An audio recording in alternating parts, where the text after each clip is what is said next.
Hi everyone, we are the Victoria's Secret group, and today we'll be doing the MOB presentation about the Big Wet study case. So I'll be going through the agenda. Next slide please. So we have 4 team members. So Praveen will talk about action plan and how to tackle the challenges. And then Eliza, she'll be talking about how to turn the stakeholders' negative attitude into a positive one. And then me, I'm Pricilla, and I'll be talking about the scheduling of action plan and also about the manpower diagram. And Ben, he'll be talking about the case study summary, risk exposure, and also budgeting. And now I'll be passing over to Ben, and he'll be talking about the case study summary. Okay, so the case study itself is about the Big Wet Water Company. It's about Stefan, who is the general manager of the company. Stefan stepped in to this water company and he made several changes, like focusing on regional Western Australia in the mining boom, to participate in the mining boom, deploys aspects of CSR, and also starts a journey to improve employee engagement. And one important thing to note is that Big Wet is owned by a multinational, so it's a very big company. Thanks. Okay, so now here are some of the risk exposure that is possessed by Big Wet. Due to the rainfall and low rainfall in Western Australia, the water company is pressured by the neighbors, the farmers, and also the politicians, because now the water source is very limited.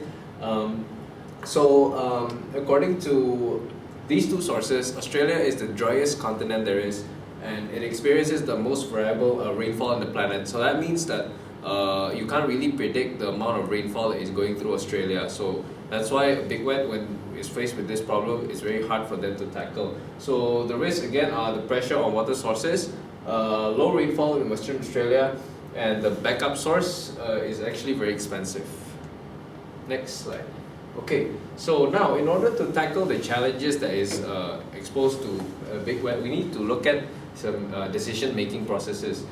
This is according to Issa 2013. These are some of the steps that we need to implement. The first one is to identify the problem. Second one is to think up of the alternatives. Third is we need to evaluate the alternatives. And fourth, we need to implement and evaluate the solution that we chose. Now, when we identify the problem itself, again, the water source is the problem, because there's limited water source due to the low rainfall. Now, so then we need to think up of alternative solutions in order to tackle this challenge. The first alternative solution is, of course, to lobby the government together with the people, which is the neighbors and also the farmers. Then the second alternative is to import water. The third option is doing desalination from seawater into regular water. And the fourth one is to actually use the backup source, and in the meantime, you also do some research and development on recycling water. Now, when we evaluate these alternatives, there are some problems that we need to address. Now, first, lobbying the government is very problematic, because it means that we need to work together with the neighbors and also the farmers. And the neighbors and the farmers are basically Big Wet's enemy. Then the second one, importing water and also actually desalination, those are very costly alternatives.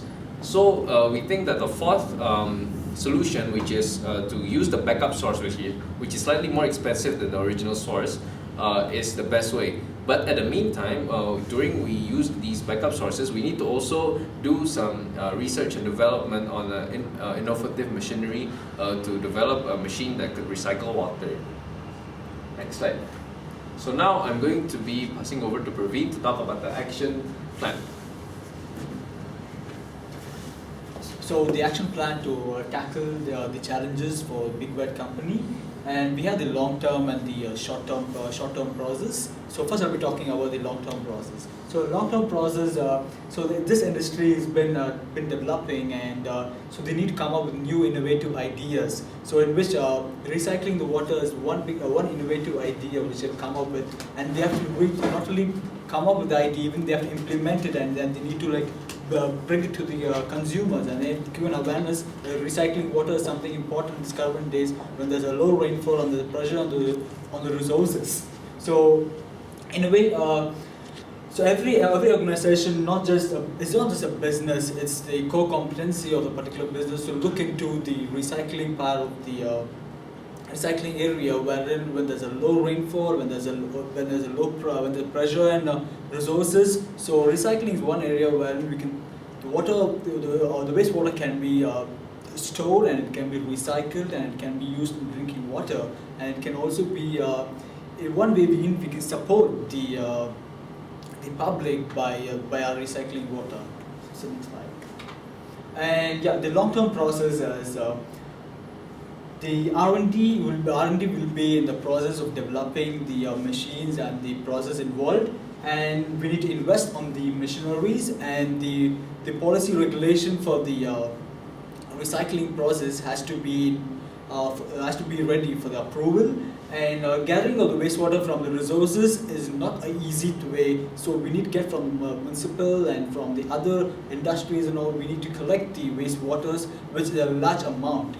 And budgeting the allocation. So for this particular recycling plan, we're going to budget the allocation from the profit was made from the company per year, and using technology, business can not only reach the customers, can even give a proper awareness to the people that recycling is one way wherein we can make use of the water.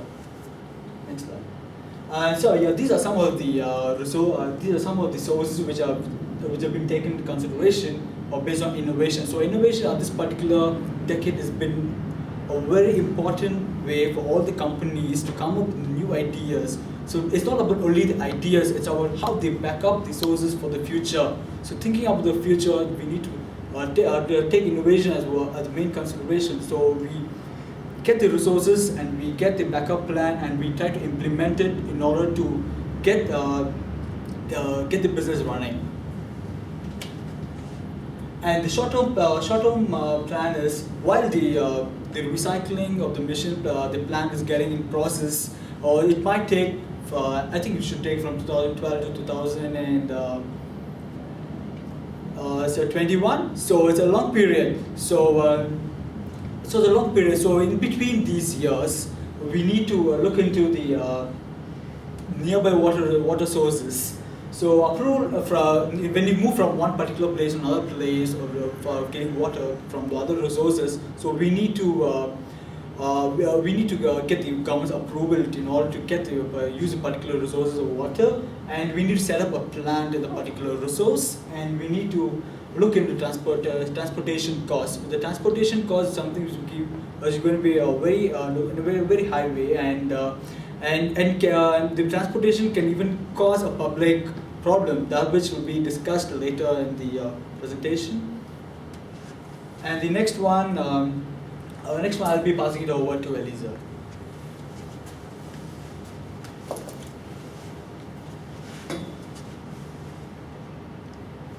So I'm Eliza, and I'll be talking about how to turn negative attitudes to a positive one.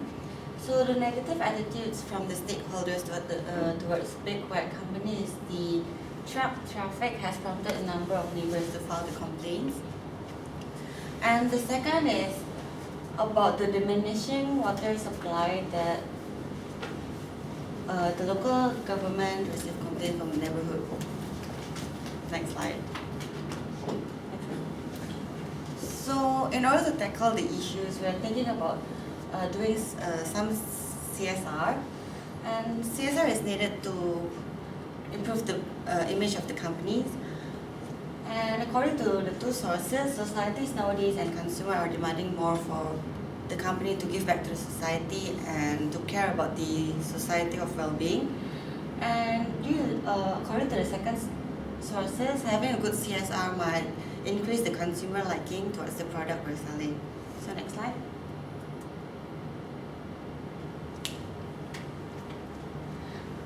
The solution for the first issues will be to cancel the contract with Neighborhood Watch. This is because we realize that the Neighborhood Watch is not relevant to tackle the issues, and so we're going to use the allocated money to conduct a series of green campaign, and the budget for 2014 and to 2015 period will be 348,000 Australian dollars. Okay, next slide. These will be the examples of the flyers we're going to hand out to the people. The example will be something like reward kids for the water saving tips they follow, and plant species native to your region. This is actually a green campaign for water saving tips. And next slide. And in order to tackle the second issues, the solution will, for the traffic issue, will be transport of the water will be conducted at night. This is to avoid the traffic in the peak hours. And the time slot for water transport will be on 7 p.m. up to 5 in the morning. So next slide. For now, I'll pass on the remaining slides to Pricilla to talk about the CSR programs and scheduling. Okay, hi, I'm Pricilla, and now I'll be talking about the CSR programs. Okay, so we'll be conducting the Safe Water CSR programs to increase the Western Australia's awareness on saving water, and we'll be doing it through a couple of platforms.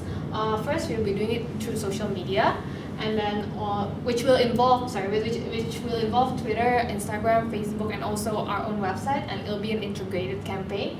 And then we'll be doing it also through printed media like newspaper, magazine, and also we'll be handing out flyers, and also we'll be conducting events.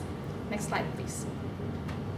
So this is the schedule for our CSR program from 2014 to 2015. So as you can see here, this is the timeline from December 2014 to December 2015. And for social media, we'll be conducting the campaign every month. That means that we'll have different contents every month to make the campaign interesting and exciting. And also, we'll be publishing our ad campaign through newspaper, and we'll be doing it every 2 months. And we'll be also doing it through magazine, and we'll be doing it every month. Flyers, we'll be printing 50,000 of flyers, and also we'll be handing those every month, 50,000 per month. And also we'll be conducting events which will include live performance, games about saving water, and other exciting water-related fun activities. And we'll be conducting those events 4 times per year, so once per 3 months. Okay, next slide, please. And also, this is the schedule from 2016 to 2021, detailing on the our long-term plan on recycling water. And also the CSR. So from 2016 to 2021, we'll be conducting those CSR, same timeline every year to just create a long-term awareness. And also we'll be doing the R&D water recycle machine, and we'll be doing that from 2016 to 2021 with different steps per 2 years. So for the first 2 years, we'll be doing research and development on a prototype, and once we come up with a prototype from 2018 to 2019, we'll test the prototype, and then from 2020 to 2021, we'll implement the new technology. Okay, next slide, please. So now I'll be also talking about the manpower diagram. So Stephen, as the general manager, will be commissioning our short-term and long-term projects through 3 departments, which is the finance department, the R&D department, and also the PR department. So the finance department will be responsible for our R&D for recycled water and also CSR, and the R&D department will be responsible for developing the water recycle prototype, and also for the PR department will be responsible for the green campaign, the media publication through social media and printed media, and also for conducting events. Okay, so for the next slide, I'll be passing over to Ben, and he'll be talking about the budgeting. Okay, so hi again. So I'll be talking about the budgeting now. I'll be talking about the details for the budget from 2014 to 2017. Now, to calculate the profit, we of course need to know the revenue and also the total cost that is incurred by the company. So to calculate the revenue itself, we need to times the price of bottle and also the numbers of bottles sold. So the revenue for 2014, for example, is $21,677,500. We get that from multiplying 11.5 by 1,885 million. Then to calculate the total cost, we need to know the amount of cost per liter. Cost per liter is added by adding the water cost and also the freight cost for the backup source. So that one is $0.525 times 28 million liters. So we get a total cost of about $14,700,000.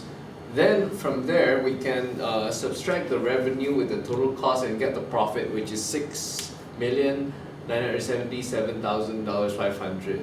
So that's about $7 million for the profit for 2014. Now the way it calculates is exactly the same throughout 2017. Now I'm going to explain about the budget for CSR and also R&D.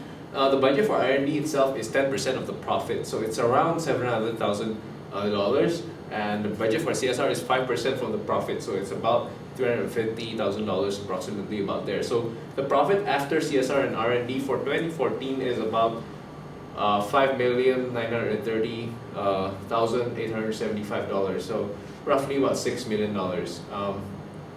Then next slide.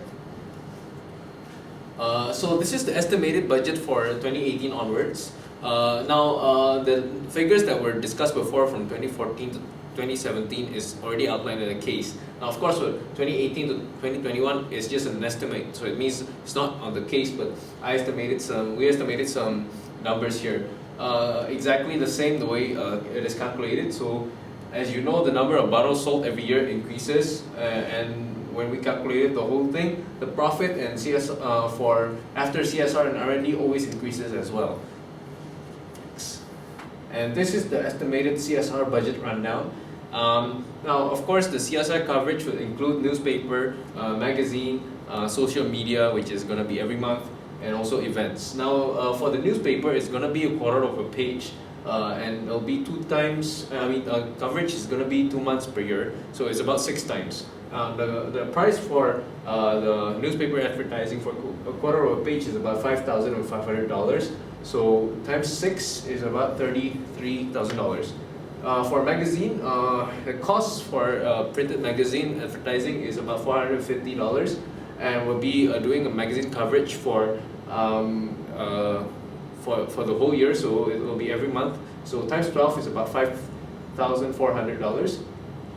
Flyers, 50,000 flyers is about $900. Social media, 1 month is $3,500. So times 12 is $42,000. And then one event is about $50,000.